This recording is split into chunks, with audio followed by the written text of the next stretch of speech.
Bismillahirrahmanirrahim. Assalamualaikum warahmatullahi wabarakatuh. Innal hamdalillah nahmaduhu wa nasta'inuhu wa nastaghfiruh wa na'udzu billahi min shururi anfusina wa min sayyiati a'malina. Man yahdihillahu fala mudilla lahu wa man yudlil fala hadiya lahu. وأشهد أن لا إله إلا الله وحده لا شريك له وأشهد أن محمدا عبده ورسوله صلى الله عليه وعلى آله وصحبه ومن تبعهم بإحسان وسلم تسليما أما بعد. Hadirin sekalian yang saya hormati, tema kajian kita malam ini insyaallah tentang Man haqqaqa tauhid dakhala al-jannata bighairi hisab. Barang siapa yang merealisasikan ketauhidannya,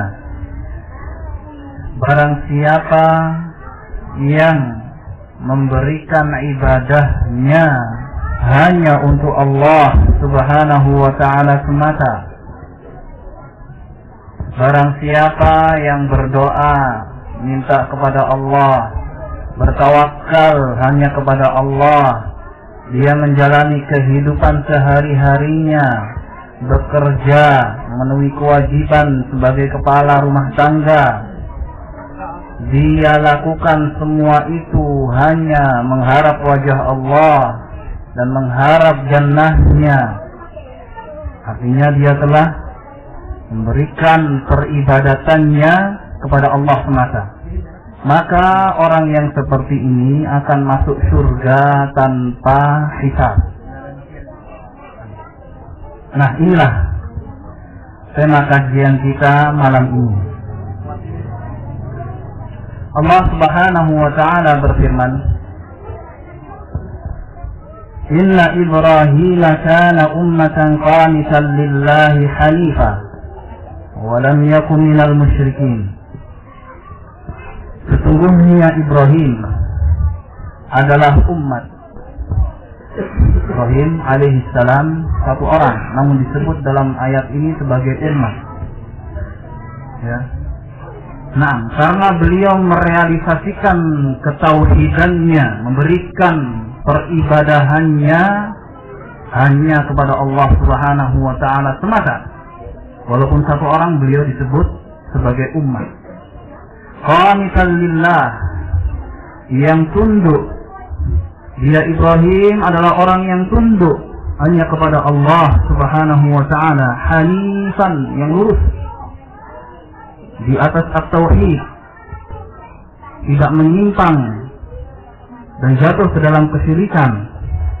Walam yakun minal musyrikin, dan dia Ibrahim tidaklah termasuk orang-orang musyrik.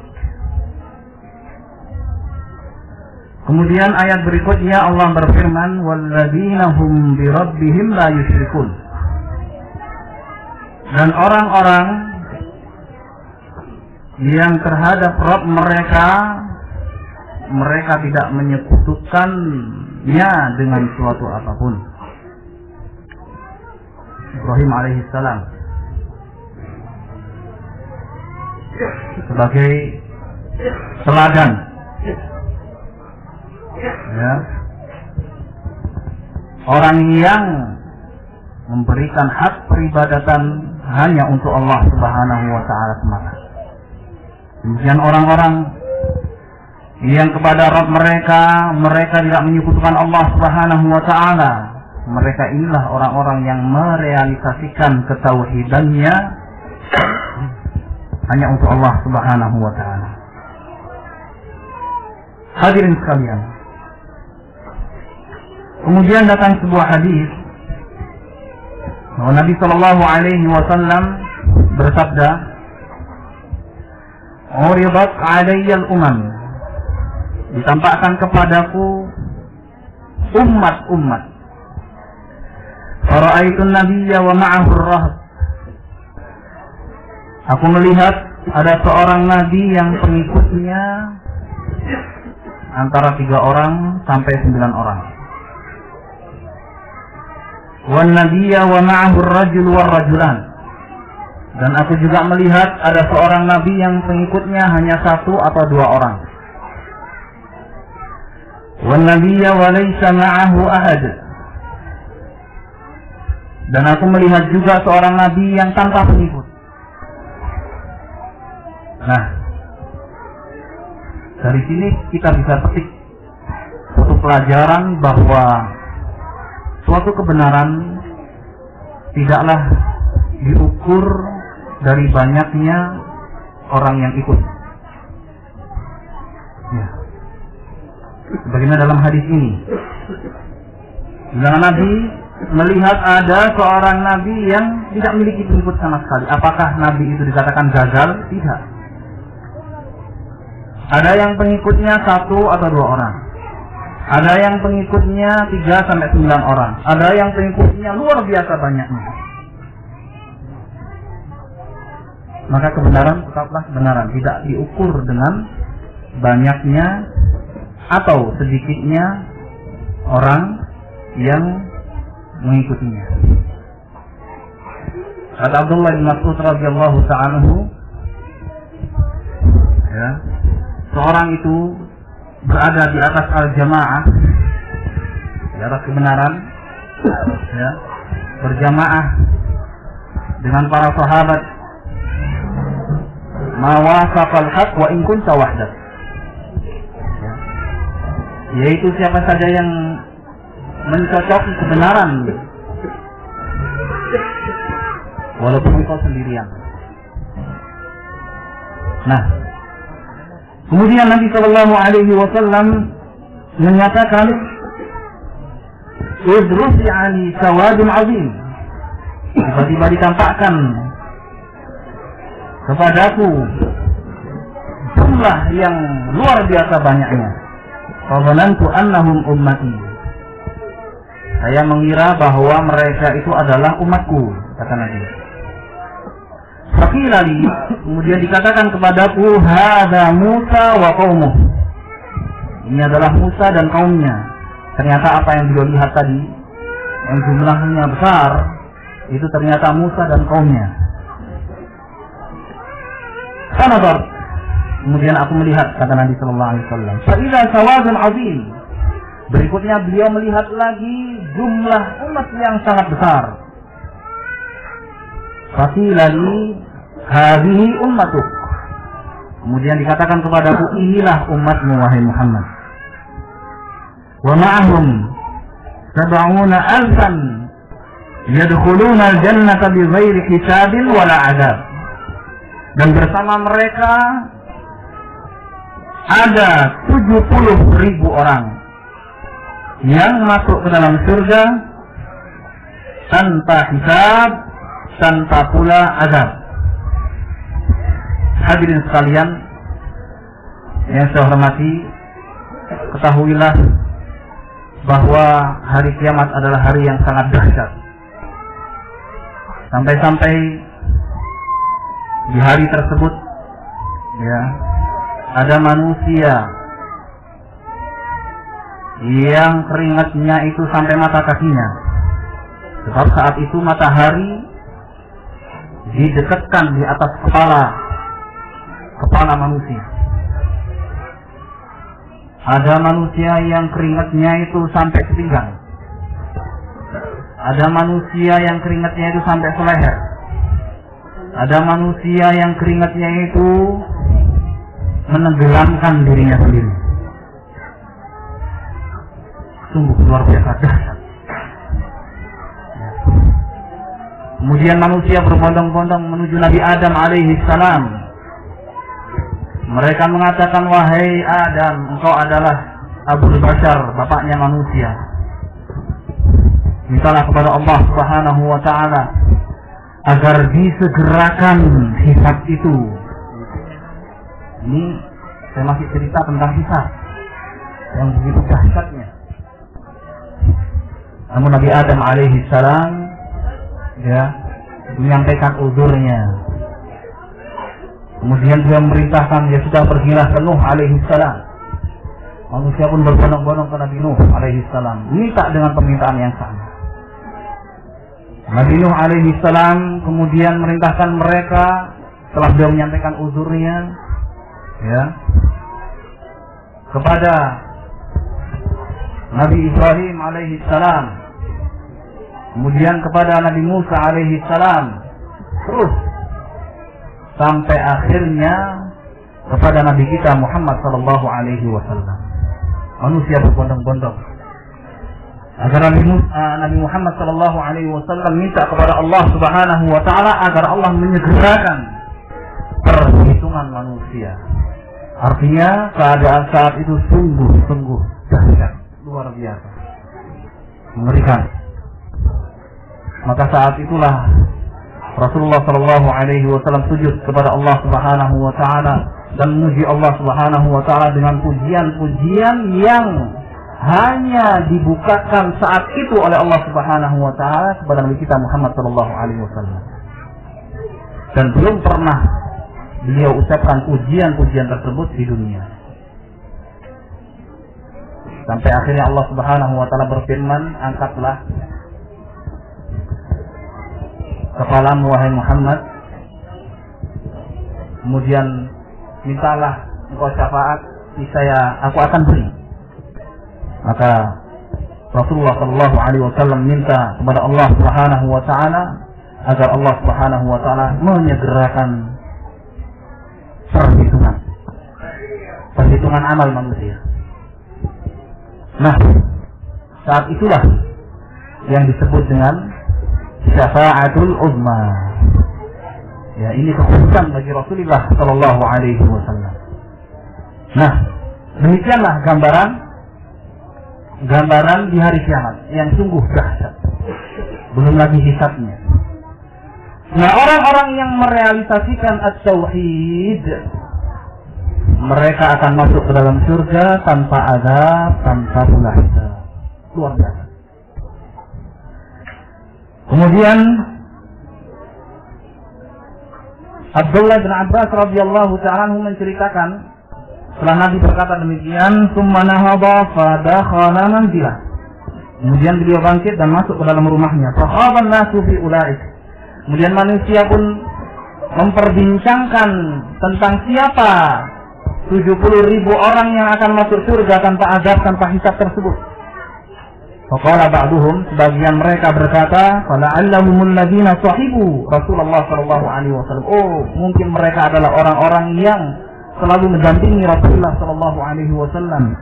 Wa qala ba'duhum, sebagian mereka mengatakan, "Fala'allahumul ladzina wulidu fil Islam falam yusyriku billahi syai'a." Oh, mungkin mereka adalah orang-orang yang terlahir memang dalam keadaan Islam. Lahir sudah dalam keadaan Islam.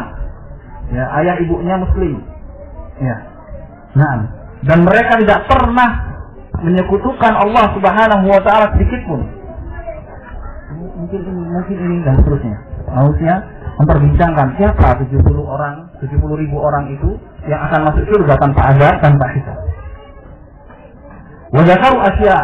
Akhirnya mereka menyebutkan, oh kemungkinan mungkin orang yang seperti ini, mungkin yang demikian, mungkin yang demikian. Masing-masing menyebutkan ya kemungkinan itu.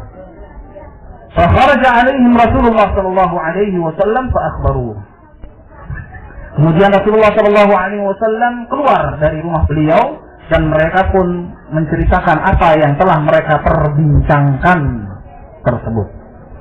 Qal, maka Rasulullah sallallahu alaihi wasallam bersabda, "Humul ladzina la yastarqun wa la yaksawun wa la yatatayyarun wa 'ala rabbihim yatawakkalun." 70.000 orang yang akan masuk surga tanpa azab, tanpa hisab, mereka adalah orang-orang yang tidak pernah minta untuk diruqyah. Ya. Ruqyah adalah pengobatan, salah satu jenis pengobatan dengan membacakan ayat-ayat suci Al-Quran. Ya. Pengobatan ini ya dibenarkan oleh Islam. Ya, pengobatan ini dengan membacakan ayat-ayat suci Al-Quran kepada si sakit itu dibenarkan oleh Islam. Namun di sini Ya, dikatakan bahwa orang-orang yang tidak minta untuk diruqyah itu mereka masuk ke dalam golongan 70.000 orang tersebut. Ya. Kenapa demikian? Kalau dia minta untuk diruqyah, yang demikian itu ya mengurangi kesempurnaan ketauhidannya kepada Allah Subhanahu wa taala. Ya. Padahal jenis pengobatan tersebut dibenarkan. Ya. Namun orang yang minta, ya, ini mengurangi kesempurnaan ketauhidannya. Tapi kalau ada orang yang datang, dia sudah saya ruqyah saja, dia terima. Yang demikian ini tidak mengapa, tidak termasuk orang yang meminta. Kemudian yang kedua, wala yaksawun, dan orang-orang yang tidak minta untuk dikai. Kai adalah salah satu jenis pengobatan dengan besi panas yang ditempelkan ya ke salah satu anggota tubuh. Ya, ini namanya kai. Dinyos begitu, dinyoskan besi panas itu tempat yang sakit. Nah, begitu. Nah, orang-orang yang tidak melakukan ya, pengobatan jenis ini itu termasuk dari 70.000 orang yang masuk surga tanpa azab, tanpa hisab. Berikutnya adalah wala yatatayyarun, dan mereka adalah orang-orang yang tidak melakukan tatayyur. Apa itu tatayyur? Tatayyur itu adalah menganggap sial sesuatu. Misalnya kalau malam hari dengar burung gagak, ya, anggap oh ini pasti ada orang mati, begitu. Kemudian dengar tokek misalnya, dengar tokek dihitung sama dia, itu wah ini sial ini. Kemudian kalau keluar rumah misalnya yang dilihat nenek-nenek, waduh, udah nggak jadi berangkat kerja, nanti dapat sial. Atau ketika keluar rumah nginjek misalnya kotoran ayam misalnya, punya keyakinan, wah ini dapat sial nanti di jalan. Atau orang-orang yang menganggap hari-hari baik tertentu misalnya, ya, kalau ada pernikahan misalnya, ini masih harus dihitung. Ini ketemunya antara ini lahirnya tanggal sekian, yang satu lahirnya tanggal sekian, berarti hari baiknya kira-kira nanti jatuhnya pada tanggal ini, maka nikahkanlah tanggal ini. Ya, seperti ini juga termasuk di dalamnya. Ini namanya tatayyur. Nabi Shallallahu Alaihi Wasallam menyatakan, ya, at-tiyaratu syirk, bahwa tatayyur itu merupakan kesyirikan. Dan orang-orang yang tidak melakukan tatayyur itu akan masuk ke dalam 70.000 orang yang akan masuk surga tanpa azab, tanpa hisab. Luar biasa. Ya, keutamaan yang sangat luar biasa. Jadi istilahnya pakai jalan tol gitu. Luar biasa, tanpa azab, tanpa pula hisab. Kemudian Nabi menyatakan wa 'ala rabbihim yatawakkalun, dan mereka bertawakal kepada Rabb-nya. Mereka serahkan urusan mereka hanya kepada Allah Subhanahu wa taala. Nah, orang-orang inilah, itu orang yang tidak minta diruqyah, orang yang tidak melakukan pengobatan kai, dan orang-orang yang tidak melakukan tatayyur atau menganggap sial sesuatu, serta mereka bertawakal hanya kepada Allah Subhanahu wa taala, merekalah yang akan masuk surga tanpa azab, tanpa hisab. Dalam arti mereka inilah yang seperti inilah yang termasuk orang-orang yang merealisasikan ketauhidannya hanya untuk Allah Subhanahu wa taala. Mudah-mudahan hadirin sekalian, kita termasuk ke dalam 70.000 orang yang akan masuk ke dalam surga tanpa azab, tanpa hisab. Amin ya rabbal alamin. Ini yang bisa disampaikan pada kesempatan malam hari ini. Kurangnya saya mohon maaf. Wassallallahu ala nabiyyina Muhammadin wa ala alihi wa sahbihi wa sallam. Wassalamualaikum warahmatullahi wabarakatuh.